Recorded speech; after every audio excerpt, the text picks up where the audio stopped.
Զախարովան նախորդին վերահաստատեց, որ հեցը ևս ռուսական կապիտալ է, եւ այս առիթով ուզում եմ հիշեցնել 2008-ից գործող մեկ այլ ռուսական կոնցեսիայի մասին՝ Հարավկովկասյան երկաթուղին։ 2018-ին, երբ իրավապահները մտան այս ընկերություն, հայտնաբերեցին տասնյակ միլիոնավոր դոլարների չարաշահումներ, չկատարված ներդրումներ, կեղծ հաշվետվություններ։ Փաշինյանը հրապարակավ նույնիսկ խոսեց մոտ 60 միլիոն դոլարի գողության մասին։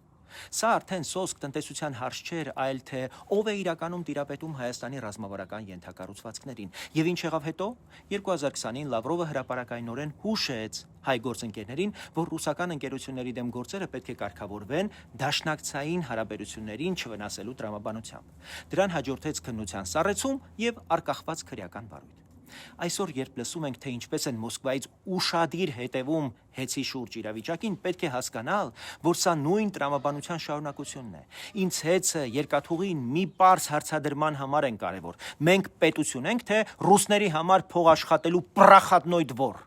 Հայաստանը իրավական պետություն է, որտեղ օրենքը վեր է ռուսական կապիտալից, թե տարածք, որտեղ մարդասպան Լավրովի հայտարարությունը կարող է կասեցնել 60 միլիոն դոլարի թալանի մասին հայտնաբերված քննությունը։